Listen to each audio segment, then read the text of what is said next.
Sir start करें। जिससे मैं स्टार्ट कर रहा हूँ। तो हमारा जो नेक्स्ट है ना क्वेश्चन वो है कि रीअरेंज एलिमेंट्स बाय साइन, यानी कि आप ना एलिमेंट्स को अरेंज करने उनके साइन के लिहाज से। तो इसकी स्टेटमेंट हम लोग इसकी चेक कर लेते हैं, फिर हम आगे देख लेते हैं।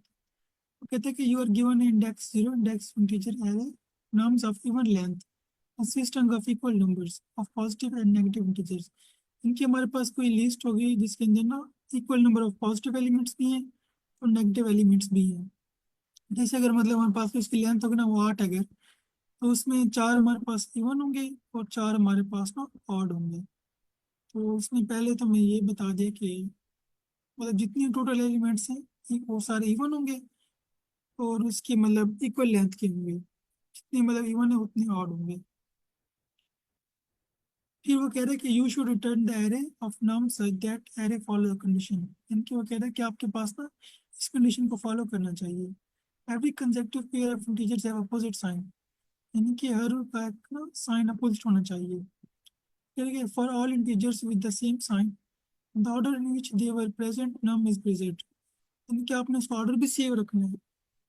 The range the rearrange elements begin with positive integer, इसका मतलब पॉजिटिव से शुरू करना चाहिए। Return the modified array after rearranging the elements to satisfy the for more condition। इनकी वो ये कह रहा है कि आपने इन कंडीशंस को फॉलो करना है। और ये आपके पास में तीन उसने कंडीशन कही है। पहले क्या है कि पॉजिटिव साइन होना चाहिए, फिर ये कि उनका ऑर्डर सेम होना चाहिए, तीसरा ना मतलब पॉजिटिव से शुरू कर सकते हैं। इसी एग्जांपल है ना हमारे पास है, इसकी अगर लेंथ चेक करेंगे 1 2 3 4 5 6, क्योंकि 6 टोटल हमारे पास एलिमेंट है इसके अंदर। और जैसे एक ये है, ये और एक ये, इसमें मतलब तीन पॉजिटिव है और तीन नेगेटिव है हमारे पास। नीचे ना उसने पहले पॉजिटिव लिखे है, फिर नेगेटिव, पॉजिटिव, नेगेटिव, पॉजिटिव और नेगेटिव। तो इनका जो ऑर्डर है ना वो भी सेम है, तो हमने ये इसको अंदर ना मतलब आउटपुट के अंदर शो करने हैं। यहाँ तक किसी को कोई क्वेश्चन है स्टेटमेंट के अंदर? सर सेकंड पॉइंट समझा दें। सिर्फ वो कह रहे हैं कि for all integers with the same sign the integer in order in which they were present num in present. इनको ये कह रहे हैं कि उनका ऑर्डर सेम होना चाहिए। जैसे हमारे पास अगर थ्री है ना, तो मतलब तरतीब में थ्री आया, उसके बाद जो हमारे पास नेक्स्ट नेगेटिव एलिमेंट आएगा टू, वो मतलब टू है। यहाँ पे इनकी फाइव नहीं आ सकता, बल्कि जो तरतीब है ना मतलब साइन के बाद वाली, वो वही आनी चाहिए जो ऊपर होगी क्वेश्चन के अंदर।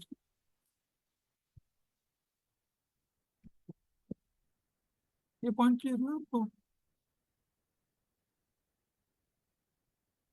नहीं सर, क्लियर नहीं सर वो हुआ। देखे ना, अच्छा वो कह रहे हैं कि ऑर्डर सेम होना चाहिए for all integers with the same sign, जिनके जिनका साइन सेम है ना उनका ऑर्डर भी सेम होना चाहिए।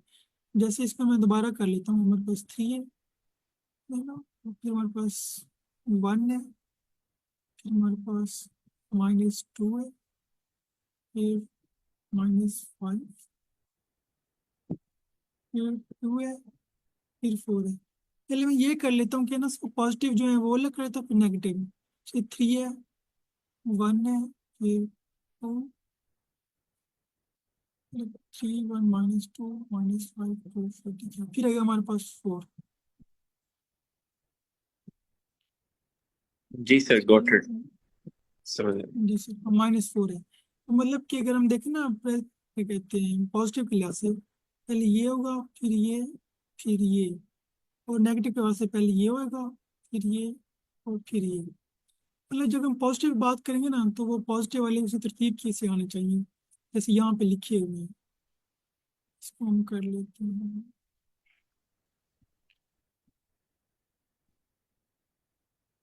तो सबसे पहले हमारे पास जैसे थ्री आ जाएगा, फिर यहाँ से नेगेटिव वाला आ जाएगा -2, फिर यहाँ से ये आ जाएगा +1, फिर यहाँ से -5। इनके साइन के लिहाज से ना उसकी तरतीब हमने कायम रखनी है। तो ये पॉइंट है सर। जी सर, क्लियर है। ठीक है, मैं इसी कोड की तरफ देख लेते हैं कि क्या हो सकता है। तो इसकी ना मल्टीपल अप्रोच है। सबसे पहले हम चेक कर लेते हैं कि किस तरह कर सकते हैं। जैसे हमारे पास ना बी है, मैं ना उसको एलिमेंट्स को ना मतलब वो कर रहा हूँ कि स्पेसिफाई कर रहा हूँ कि अगर पॉजिटिव है तो हमने इधर जाना है, नेगेटिव है तो इधर जाना है। जैसे सबसे पहले ना उसकी लेंथ चेक कर ली कि कितनी लेंथ है। फॉर एग्जाम्पल हमारे पास अगर 8 लेंथ है उसकी, तो मैंने एक लिस्ट बना दी है जिसके अंदर 8 एलिमेंट्स हैं, मतलब जीरो वाले सारे, जीरो जीरो इनके। मतलब जैसे अगर मेरे पास जीरो है, फिर जीरो, फिर जीरो, मतलब इनके उसी नम लेंथ की ना एक लिस्ट बना ली, इसके अंदर सारे एलिमेंट्स जीरो हैं। फिर हमने क्या किया, पॉजिटिव इंडेक्स और नेगेटिव इंडेक्स, इनके इसको हमने जीरो कह दिया, इसको हमने बोल दिया वन। मैं ये चेक कर रहा हूँ कंडीशन, अगर जो आने वाला एलिमेंट है और उसकी वैल्यू ग्रेटर देन जीरो है, इनकी वो पॉजिटिव एलिमेंट है ना, तो उसको तुम मतलब इस इंडेक्स पे डाल दो जो पॉजिटिव वाली है। कैसे हो ना, इंडेक्स जीरो से स्टार्ट हो रहे हैं, मतलब जीरो, टू, फोर, सिक्स, मतलब इन एलिमेंट पे वो पॉजिटिव जाएगा, और जो रिमेनिंग होगा नेगेटिव साइड, उस पे वो मतलब दूसरे एलिमेंट जाएंगे। अब यहाँ पे ना मतलब प्लस टू आप कंफ्यूज हो रहे होंगे कि भाई प्लस टू क्यों है। वो इसलिए कि जो ये वाले है ना इंडेक्स, ये शुरू हो रहा है जीरो से, मतलब अगर मैं प्लस टू करूंगा तो टू हो जाएगा, फिर फोर हो जाएगा, फिर सिक्स हो जाएगा, और ये हो जाएगा वन से स्टार्ट हो रहा है तो वन, फिर थ्री हो जाएगा, फिर फाइव हो जाएगा। इनको इस तरह करेगा कि जो पहले, जो मतलब फॉर एग्जांपल नंबर है तीन, तीन बड़ा है छोटा है, बड़ा है तो इसको यहाँ पे डाल देगा, फिर वो इसको प्लस टू कर देगा, यानी कि वो ना यहाँ पे थ्री हो गया पॉजिटिव इंडेक्स। जब भी इंडेक्स पॉजिटिव आएगा वो इधर जाएगा, मतलब तीसरे एलिमेंट के ऊपर आएगा अपने, ताकि वो पोजीशन उसकी बरकरार रखे जो भी दूसरे नंबर पे आएगा। तो ये इस तरह मतलब है, इसको रन करके देख लेते हैं।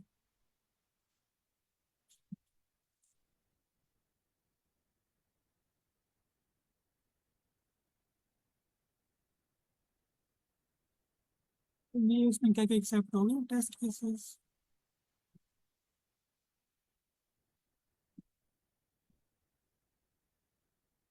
ये सबमिशन हो गई। और यहाँ तक किसी कोई क्वेश्चन है कोड वगैरह में तो मतलब पूछ सकते हैं।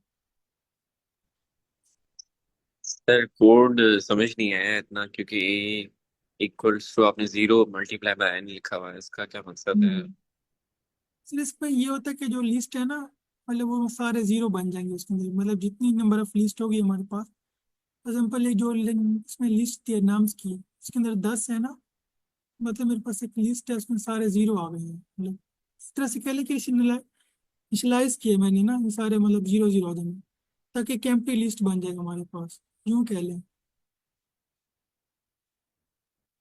ओके सर, फिर उसके आगे पॉजिटिव इंडेक्स और नेगेटिव इंडेक्स जीरो। जिस तक जी, ताकि सर मैंने इसलिए किया कि हमारे पास ना ट्रैक रह जाए, मतलब पॉजिटिव एलिमेंट कौन से हैं, नेगेटिव एलिमेंट्स कौन से हैं, क्योंकि हमने ऑर्डर सेम रखना है ना।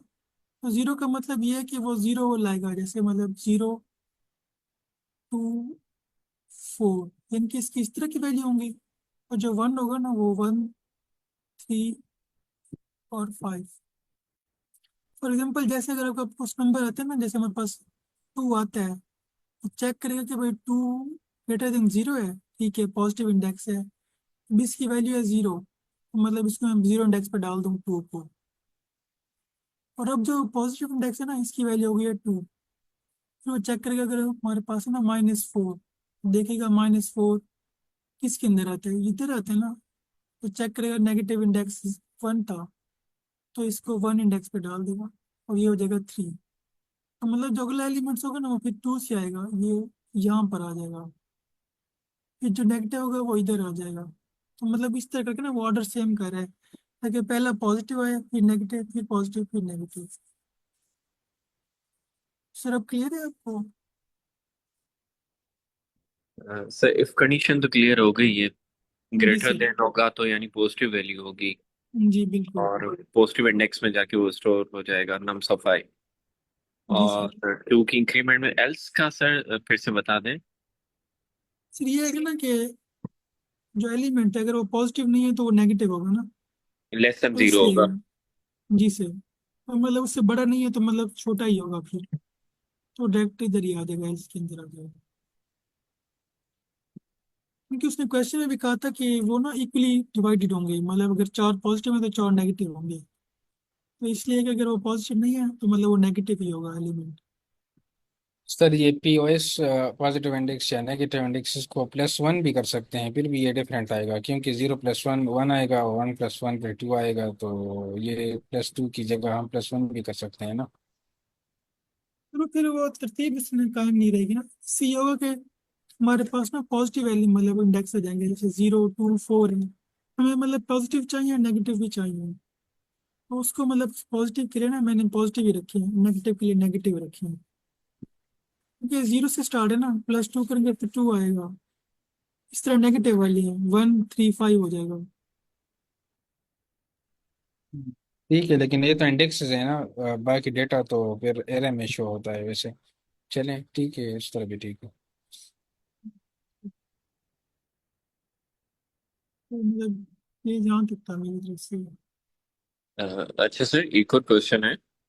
जी सर। ये हमने ये डमी एरे ली है, तो इसको हम जी एम्प्टी एरे नहीं ले सकते थे डायरेक्ट, उसमें एम्प्टी एरे में अरेंज होते जाए। ये सकते हैं सर, इसको हम करके ट्राई भी कर लेते हैं कि मैंने ना मतलब खाली लिस्ट बना दी है, जी तो ट्राई कर बिल्कुल। लेते हैं। तो वो ये कह रहा है कि list index out of range, यानी कोई रेंज से बाहर चला गया ना, इसलिए हम उसने पहले स्पेसिफाई कर दिया था कि जितने एलिमेंट्स हों तो उतने की आप बन जाओ। इसको अगर हम इसको ऐड कर देते हैं तो अब ये होता है कि वो स्पेसिफाई उतने लेंथ की बन गई ना, जिसके अंदर मतलब सारे जीरो पड़े हुए हैं, तो वो आप वो एक्सेप्ट कर लें।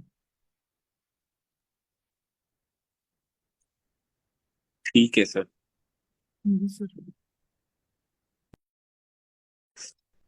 सर जो बाकी हम प्रॉब्लम्स कर रहे होते हैं, कहीं कहीं पे एम्प्टी एरे रख रहे होते हैं, वहां पर तो ये इशू नहीं आ रहा होता है।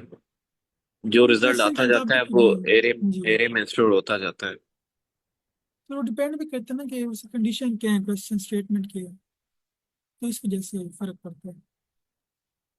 Okay sir. हम्म।